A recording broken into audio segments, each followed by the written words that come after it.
So this is Sterling, a PhD student at Temple. So you're also part of the Masculinity Action Project. My name is Sterling Johnson. I am generally from this area in Philadelphia, but I grew up in the suburbs in a majority white place, and there are just a few different ways that I found the Masculinity Action Project is a very just effective way to kind of understand the way that gender dynamics are occurring in our broader structures, but also interpersonally. So my work in Philadelphia, at least, has been in the housing and harm reduction movements, and within those we've seen a lot of harm that has occurred. A lot of harm, you know, whether it's like microaggressions, macroaggressions, misogyny, and then also to like sexual assault and harassment that occurs within our movements. And there was a push to cover that up or to kind of paper that over because of the need to keep the movement together. And that's what really drove me in around 2018-19 to be more involved with movements around masked people, mask-oriented people, men, and cis and trans men, in terms of how are we actually holding ourselves accountable. As a masked person, I identify as a man, but also am pretty fluid with my identity in terms of like thinking about being more non-binary.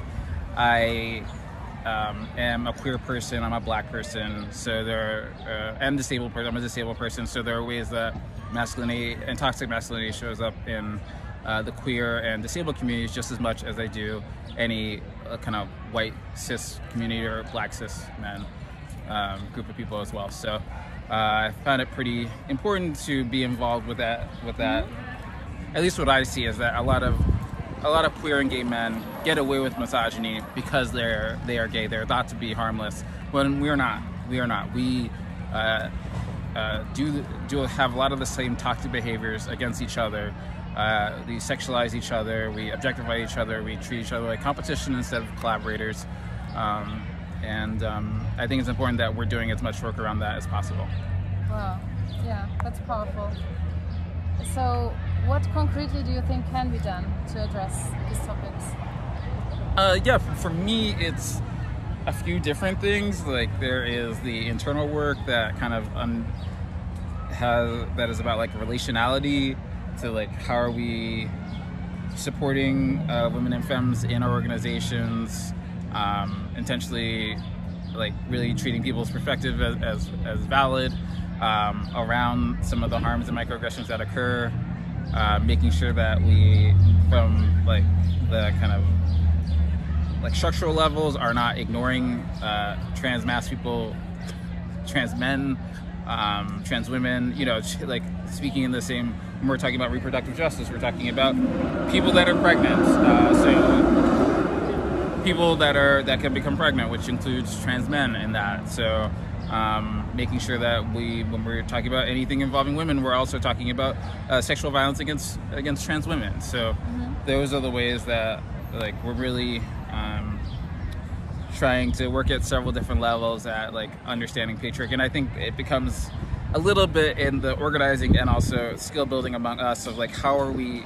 subverting and intercepting the way that those patriarchal moments happen as well. And that takes practice. I'm not going to say that I'm perfect, but I do think it ends up being really important to like individually have a practice that actually is in line with your values. So what could the practice look like? You mean in everyday life to really pay attention to how you think or behave? Or I think we're all not perfect, right? We all accidentally sometimes or purposefully do things that are harmful or hurtful to other people. So I guess it's about being aware of that, or I think it's about communicating with and being open and curious when somebody does bring that to your attention. I think we really work at that. You're not going to know that, but like you should read. It's your responsibility, especially as a person who does have any sort of privilege. If you're identified as a male in our society, you often have some privilege. You know, regardless if you're cis or trans. So it's like your responsibility to read about that and understand male socialization. Where like you're more believed than women generally. So it's like really important that like if a woman says something, or anybody that's femme says something, and you help them like be believed and say like, oh no, that person just had an opinion that I think is valid. Yeah. And they're like, I feel like there's so many micro ways that people should be reframing conversations and like lifting certain things up and not just like allowing it to, and that's just about being pretty aware. That's like bringing consciousness to the things that are happening around us. Mm-hmm. Do you think it's also about asking for feedback or being open to feedback? Would you actually do that, or would you? I think for me, it's about like building trust with people, that they find that you're a person that they can even come to you, and I think that's what organizing is. Yeah. It's really hard for me to say like asking for feedback just as like a thing, because it's about like doing things with people, so like you're gaining the trust of being with other people that can, you know, and that's about like building intimacy with like other organizers and other people, other community members. You know, I see these titles, but like, I mean, they're just like people generally, if you just have friends that are then they will tell you something's like screwed up or something that's like happening. It doesn't really take you to say like, oh, can you give me we gotta find a woman so we can like no that kind of like work. It's like, no, if you're organizing with them and like in solidarity on many different issues, then that's where we should be at, right? Yeah. Well, I'm so glad you're raising awareness for all these topics and making a difference there. Is there anything else you still want to share about it? Just the last thing is probably like just to say like, you know, these things we're also racialized people too, and I think it's important that we have cross-racial solidarity in this, and this sort of toxic masculinity that shows up in white men is often different than it happens in black men because of like anti-blackness is like a form of hate that we need. But like black masculinity cannot be based on like attempting to be a white male. Interesting. Like it has to be based in formation of something else that like is like really generative for our whole society. That feels really good. That also might feel a little bit different, but that but there is that. But sometimes when we're in these spaces, people are saying that like black men are being feminized, and I'm just like, and also that's kind of a feeling like you're not feminized, as in like white people are feminizing you and like making you less of a man, and like we cannot be in that space. It's like understanding that there is a way of being with each other that is actually outside of capitalism, white supremacy, and European ideals that like has to be pretty based in.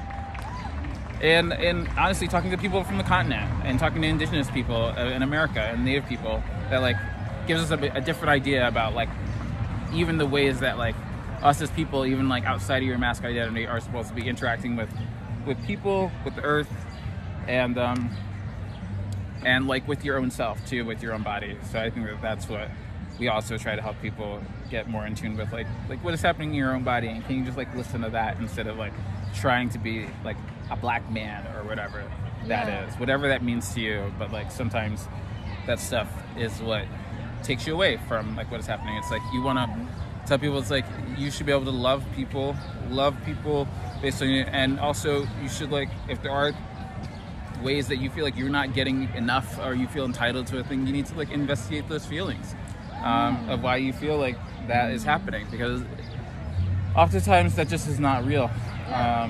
You know, it's like, it's a thing, it's a hurt, it's a pain, it's a wound, but like but it's like important to like investigate what is happening there instead of like to feel it also, right? To acknowledge it, to be present with it, to be mindful. People are very afraid of doing that. And it's also, but you know what? It's helpful when you're doing that with people.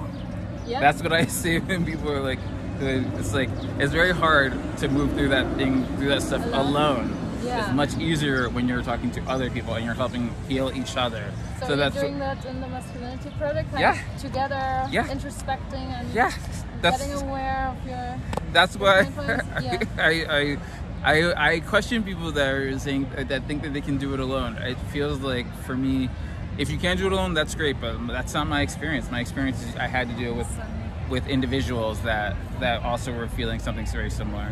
And also I probably not even doing it right? But like I feel like it, at least I start to be able to understand it, like when I'm with other people that are having similar situations, other black men that are having things. So I think it takes courage. It takes courage to look into all that.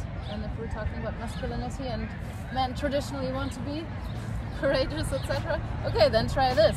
Yeah. Try that. Try to really look inside of you. And yeah, this was powerful. Thank you so much. Thanks so much.